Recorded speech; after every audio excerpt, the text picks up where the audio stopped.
ओम शांति। 8 अगस्त 2024 साकार बाबा की मुरली का सार। बाबा कहे, मीठे बच्चे, बाप, टीचर और सतगुरु, ये तीनों अक्षर याद करो तो अनेक विशेषताएं आ जाएंगी।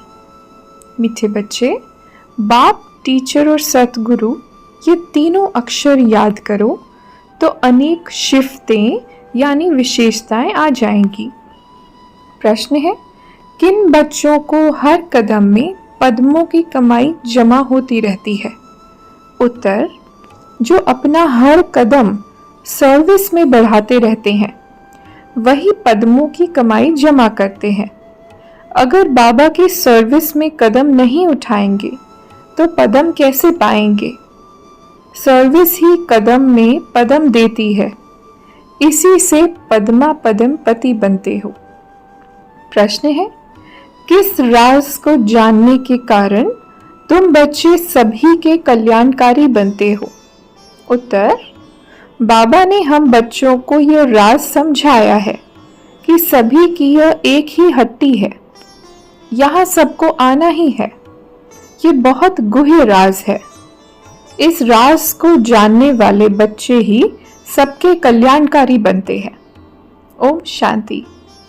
बाबा कहे, रूहानी बाप के रूहानी बच्चे ये तो हर एक जानते होंगे कि बाबा हमारा बाप भी है, टीचर भी है और सतगुरु भी है।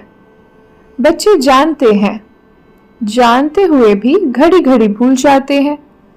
यहाँ जो बैठे हैं वो जानते तो होंगे ना, परंतु भूल जाते हैं। बाप कहते हैं, सिर्फ ये 3 अक्षर भी याद रहे तो बहुत सर्विस कर सकते हैं। प्रदर्शनी अथवा म्यूजियम में तुम्हारे पास बहुत आते हैं, घर में भी मित्र संबंधी आदि बहुत आते हैं।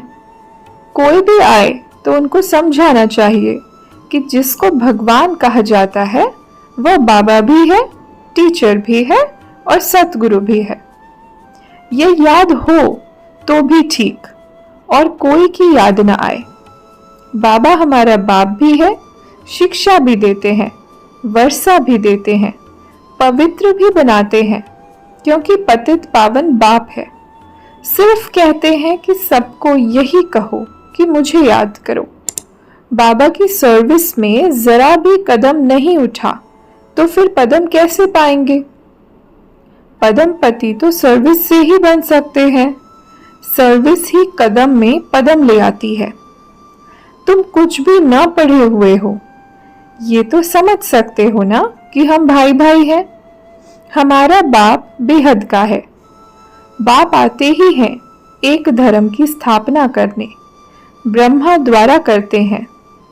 ईश्वर अगर कभी ना आए तो उनको बुलाते ही क्यों कि हे लिबरेटर आओ, हे पतित पावन आओ। भगवान बाप है तो बाप से जरूर कुछ मिलना चाहिए।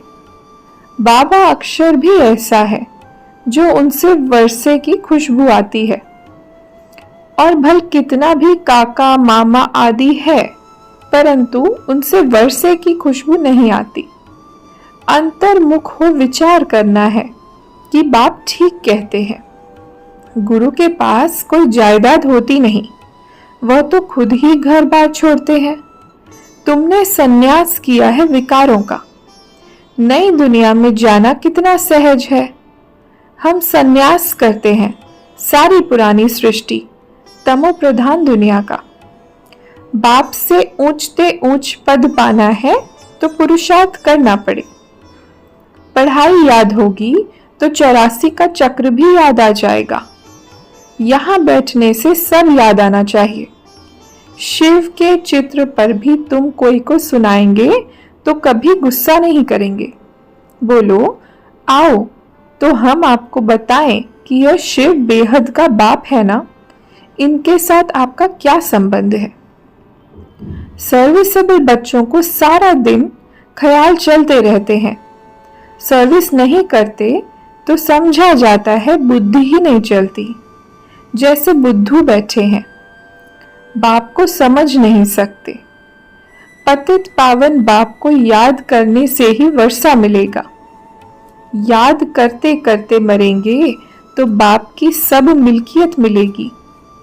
बेहद के बाप की मिल्कियत है स्वर्ग। बच्चों के पास बैच भी है। घर में मित्र संबंधी आदि तो बहुत आते हैं। कोई मरता है तो भी बहुत आते हैं। उन्हों को भी तुम बहुत अच्छी सर्विस कर सकते हो। शिव बाबा का चित्र तो बहुत अच्छा है। भल बड़ा ही रख दो, इसमें कोई कुछ कहेंगे नहीं। समझाने की भी बड़ी युक्ति चाहिए। कोई कहते तुम भक्ति नहीं करते हो, बोलो हम तो सब कुछ करते हैं। युक्ति से चलना होता है। किसको उठाने लिए सोचना चाहिए, क्या युक्ति रचें। कोई को नाराज भी नहीं करना है। गृहस्थ व्यवहार में रहते सिर्फ पवित्र रहना है। अपनी जांच करनी है। हम सब बाबा को याद करते हैं व और तरफ बुद्धि जाती है। एक बाप के सिवाय कोई की याद नहीं आनी चाहिए और संग तोड़ एक संग जोड़ना है। यह है किसके कल्याण करने की युक्तियां। बाप को याद ही नहीं करेंगे तो पावन कैसे बनेंगे। घर में भी तुम बहुत सर्विस कर सकते हो। बहुत मित्र संबंधी आदि तुमको मिलेंगे। भिन्न भिन्न युक्तियां रचो, बहुतों का कल्याण कर सकते हो। हट्टी तो एक ही है और कोई हट्टी है नहीं, तो जाएंगे कहाँ। धारणा के लिए मुख्य सार। पहली पॉइंट, गृहस्थ व्यवहार में बहुत युक्ति से चलना है। कोई को नाराज भी नहीं करना है, पवित्र भी जरूर बनना है। दूसरी पॉइंट, एक बाप से अविनाशी ज्ञान रत्नों का दाना ले अपनी बुद्धि रूपी झोली भरपूर रखनी है। बुद्धि को भटकाना नहीं है। पैगंबर बन सबको बाप का पैगाम देना है।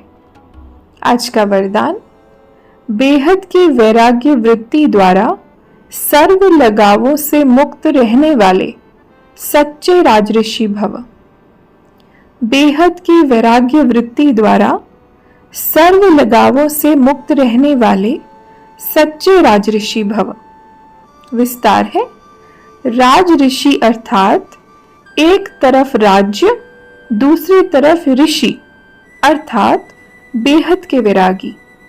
अगर कहां भी चाहे अपने में, चाहे व्यक्ति में, चाहे वस्तु में, कहां भी लगाव है तो राज ऋषि नहीं। जिसका संकल्प मात्र भी थोड़ा लगाव है, उसके दो नाव में पांव हुए, फिर न यहाँ के रहेंगे न वहां के। इसलिए राजऋषि बनो, बेहद के वैरागी बनो, अर्थात एक बाप दूसरा न कोई। ये पाठ पक्का करो। स्लोगन, क्रोध अग्नि रूप है जो खुद को भी जलाता है और दूसरों को भी जला देता है। क्रोध अग्नि रूप है जो खुद को भी जलाता है और दूसरों को भी जला देता है। अच्छा, ओम शांति।